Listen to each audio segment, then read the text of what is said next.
El Un Golpe, gusto. editorial Sudamericana. Como autor y padre de la criatura, ¿qué fue lo sustancial que quisiste narrar, que quisiste contarnos de esa otra mirada de los protagonistas que estuvieron involucrados en el golpe? Funcionarios del gobierno de Isabel habían llegado ese día con la idea de que esto ocurría a cualquier momento. Los periodistas, por ejemplo, yo me acuerdo, no preguntaban si iba a haber golpe o no iba a haber golpe. Preguntaban cuándo iba a ser. ¿Cuándo es el golpe? Había una cuenta regresiva muy Total, que fuerte. empezó. La cuenta regresiva final empieza en febrero Ujú. con cuando ellos hacen la orden de batalla, escriben la orden de batalla. Pero claro, si querés saber cuándo empieza el golpe, podemos llegar a 1810 y yo como fecha me tomé el día de la muerte de Perón. ¿Y por qué tomé el día de la muerte de Perón? Porque hasta ese momento podríamos decir que el peronismo estaba llegando de un largo exilio. Había transcurrido el gobierno de Cámpora, había terminado el gobierno de Cámpora, había asumido Perón, poco tiempo en el gobierno, estaba llegando el peronismo nuevamente al país. Se muere Perón y se produce un vacío enorme. Efectivamente hay un vacío político muy grande. Tan es así que buscando información, investigando, encontramos un editorial de New York Times, que está en el libro, que dice que los militares podrían volver al poder en la Argentina, después de producida la muerte de Perón. O sea, ya lo estaban anunciando. Yo tuve una charla con Macera para esto. Después de largas discusiones con el equipo que me ayudó, fuimos a verlo a Macera, que estaba en reclusión domiciliaria, en prisión domiciliaria. Y él dice que ellos empezaron a pensar el golpe después que muere Perón. Después hay la muerte de Perón cambia todo y hay una política de ofrenda, hay un abandono muy fuerte de los principios del peronismo, de un plan económico nacional y popular, como el de Helbar, para culminar con el de Mondelli, que fue el último ministro de Isabel, que le entrega a los militares el plan económico que ellos querían, que ellos venían proponiendo. Tan es así que Herminio Iglesias la va a ver a Isabel a la Casa de Gobierno y le dice: Isabel, todos dicen que va a haber un golpe. Dice: no va a haber ningún golpe. No haga ningún golpe porque ya le dimos todo. Vamos a aplicar el programa económico que ellos quieren, o sea que no van a tener motivos. Hay una parte muy violenta del libro donde hace mención a José Alfredo Martínez de Hoz, que estaba haciendo casa mayor, no Sí, recuerdo sí. dónde, en Kenia, Sí, en ¿puede ser? África, sí. En África. Estaba haciendo casa mayor. Sí. En el momento que se define ya Sí. la llegada al poder. Y lo mandan a llamar. Lo mandan a llamar, o sea que el tipo no había estado en la cocina de cómo pensar la puesta en marcha del plan, más allá de que el plan venía del Rodrigazo, ¿no? En realidad, el plan Celestino había sido Rodríguez. conversado por entre los militares con el francés Jacques Perriot, que era el cabecilla de una banda de cajetillas que ellos reunían conspirativamente. Y en eso estaba Martínez de Hoz, estaba perfectamente al tanto. Y lo mandan a llamar, él vuelve y explica largamente, frente a los comandantes en jefe, en la casa de Macera, explica el plan económico que luego es anunciado públicamente el 2 de abril del 76. Lo explica claramente, que contenía ese plan económico: fuerte endeudamiento, desregulación de la economía, aumentos de tarifas, ajuste. Cualquier similitud con la realidad es Mera pura coincidencia. casualidad.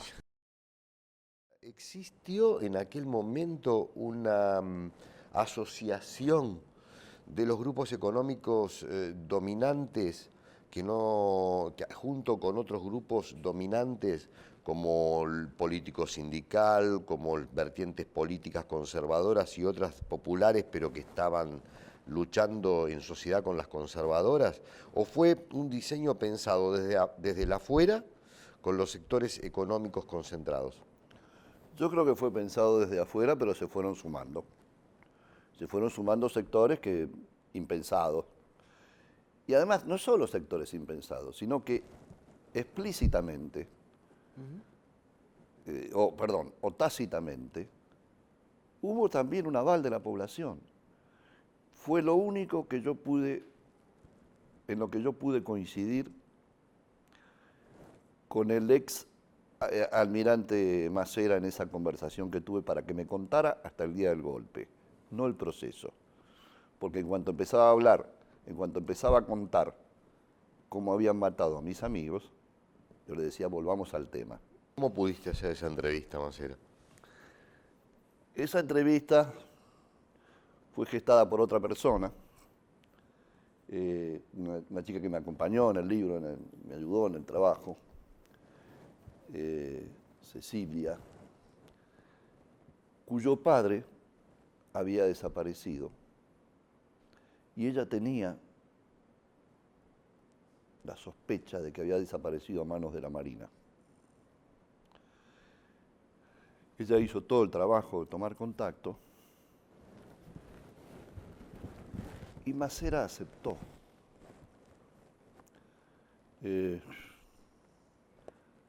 Yo creo que era el más político de los tres comandantes en jefe. El más temerario políticamente, tal vez, ¿no? Y el más temerario, el que tenía un proyecto político para llevar adelante que no concluía en el gobierno militar. Tengo mucha curiosidad en saber para vos, para el autor Alberto de Arriba, cuál fue el personaje, cuál fue la historia más rica que vos pudiste obtener de los testimonios y volcar al libro y que a su vez marca, ¿no? Marca ese momento tan patético de la historia argentina. Mira, lo más dramático y el testimonio así, más jugoso que yo obtuve, el que me impresionó fue el de Julio González, que era el secretario de Isabel y que la acompaña a ella en el último viaje en helicóptero. Isabel no quería viajar por tierra porque suponía que la iba a matar la guerrilla. Bueno, suben al helicóptero después de las 12 de la noche, por eso el golpe es el 24. En realidad, para cualquier porteño fue el 23, porque fue el 23 a la noche, digo, ¿no? Obviamente que es 24 porque ya era el día 24, pero quiero decir, nadie piensa esto. Fue en las primeras horas. ¿Y qué era el golpe? El golpe era tomar a la dama. Vamos a Olivos, suben, pero en el medio del viaje hay un desperfecto, se supone que hay un desperfecto, y bajan en Aeroparque, en el sector militar de Aeroparque. Estaban todas las luces apagadas, estaban apostados suboficiales y oficiales con armas escondidos, les piden que bajen, y Julio González me cuenta que ellos se resisten, dice, no bajemos porque tienen temores.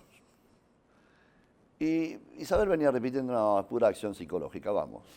Ahí al ingresar, ingresa Isabel y tanto Julio González como Luisi son apresados. Luisi era un experto tirador y un grandote enorme, de modo que, bueno, lo hacen oficiales y oficiales de la aeronáutica. Entra Isabel allí y se encuentra con el general Villarreal, el almirante Santa María y el brigadier Basilio Lamidoso. Y Villarreal le explica que las Fuerzas Armadas habían tomado el control del país. Dice, pero ¿cómo ahora? Y si ustedes me hacen esto, dice, justo ahora que yo estoy arreglando con todo, con la CGT, con todo, le dice, bueno, nosotros tenemos otra visión de lo que está sucediendo y por eso tomamos esta decisión. Isabel le dice, general, ¿usted tiene hijos? Sí, y por eso lo hago, le dice Villarreal. Dice, bueno, Isabel, cuando el pueblo se entere de lo que está pasando, van a correr ríos de sangre. Bueno, corrieron ríos de sangre, pero no por los motivos que suponía Isabel. Y bueno, y allí comenzó la noche más larga de la Argentina.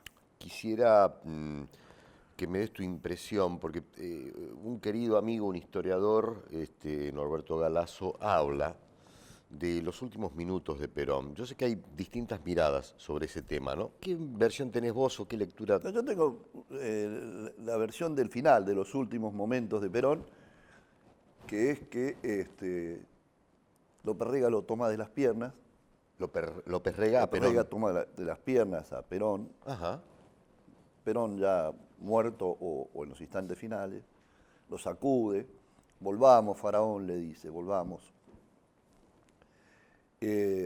Sube corriendo Tayana, el médico personal de Perón, y prácticamente se muere en los brazos de Tayana y con sus últimas palabras, con que Perón dice, esto se acaba, doctor, mi pueblo, mi pueblo.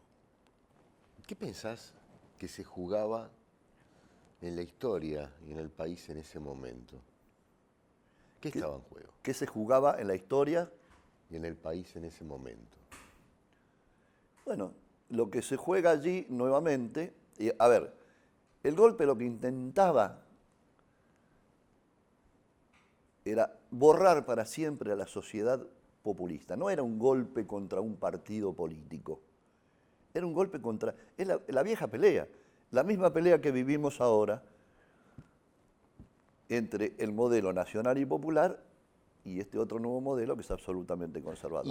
Pero había que cambiar en ese momento, perdóname, había que cambiar no solo la matriz de acumulación económica, sino también a la sociedad. Porque la sociedad tenía miles y miles de militantes que pretendían ese modelo y que pensaban sostenerlo. Y por eso lo que vino después. En la batalla cultural fue clave, y si lo fue, en dónde se instaló a la hora de subvertir este orden en función de la necesidad del gran capital. ¿Qué decís que fue clave? Si en la batalla cultural fue clave el rol de los medios, y si lo fue, ¿dónde? Por supuesto, siempre los medios tienen algo que hacer, pero te voy a decir algo. Muchos años después me llamó un chico de página, un periodista de página, que quería hacer una nota sobre los medios en el momento del golpe. Sí. Y entonces él venía a preguntarme qué pasaba con la televisión. Yo me quedé en mi casa antes de que él venga pensando. Yo me tragué en el libro el rol de la televisión en el golpe. Pues bien, no me lo tragué. La televisión tenía un rol de entretenimiento escasamente informativo y no marcaba la agenda política del país. Lo hacían los diarios, pero los diarios sí, influyeron y mucho. ¿Había una paridad entre la derecha mediática y oligárquica de entonces y las nuevas composiciones periodísticas que se habían ido formando en todo ese proceso, la etapa final de Lucha y Vuelve y el proceso camporista hasta el momento del golpe? Yo creo que por alguna razón los intereses cambiaron. A ver, el diario reaccionario, el diario La Prensa desapareció. Sí.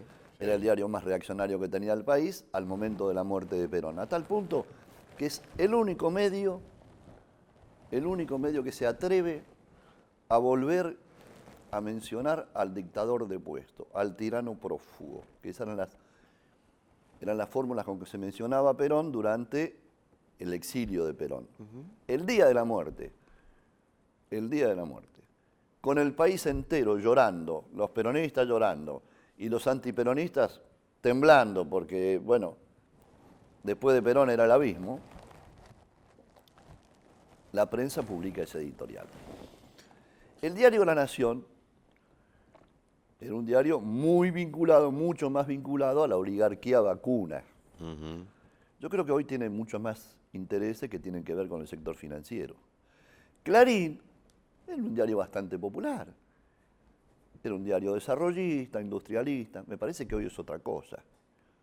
Yo creo que han cambiado, digamos, la sustancia, los intereses.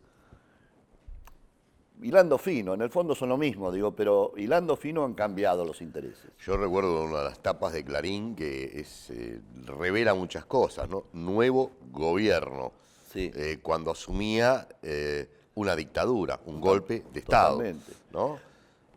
La opinión jugó en contra.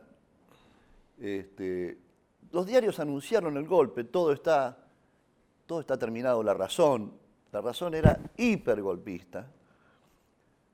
La Opinión, que era un diario en lo cultural de izquierda o progresista, en lo político también jugó a favor del golpe, a punto tal que recuerda, el día del golpe, recuerda que hoy vence los 90 días que Videla, del emplazamiento de Videla al gobierno de Isabel. Ítalo Argentino Luder era la cabeza del Partido Justicialista que había decidido buscar la derrota, el apoyo militar a la hora de frenar el avance de una nueva corriente de producción política más revolucionaria con las juventudes en las calles.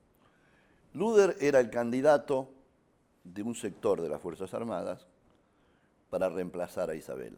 Y era el candidato de la derecha, pero él no lo hace. No lo hace porque por la aportación de apellidos de la titular del Ejecutivo, tal vez por una especulación personal. De la traición nunca se vuelve, decían algunos peronistas. Me parece que está de viejo ese apotegma, está tan viejo, de la traición nunca se vuelve. Y la última es, hoy, 2016, aquella derecha, con otra composición de mando, de control y de inserción cultural sobre la sociedad, toma el gobierno por voto popular. ¿No pensás que el viejo PJ y las viejas rendiciones culturales de los movimientos populares han tenido otra vez algo que ver en este gobierno de Mauricio Macri? Si tuvieron algo que ver, sí, tuvieron que ver en cuanto a su falta de consecuencia, en cuanto a los errores cometidos. Bueno, el kirchnerismo cometió errores, pero la falta de consecuencia del viejo PJ que vos mencionás se ve ahora claramente. ¿Cómo se puede pensar que un sector del peronismo, con un Perón que manda, que le dice al embajador de los Estados Unidos que él sería un hijo de puta si aceptara las propuestas? ¿Cómo puedes pensar que esté avalando esta cosa con los fondos buitres, el acuerdo con los fondos buitres? De modo que yo creo que ese viejo PJ, el viejo PJ, la ruptura de Massa tiene algo que ver con la derrota. La posición del cordobés de la Sota tiene algo que ver con la derrota del kirchnerismo. Obviamente, con esos votos, pero no hubiese habido discusión. De modo que el viejo PJ, por derecha, le restó base al kirchnerismo y aquí estamos, sí, tiene que ver.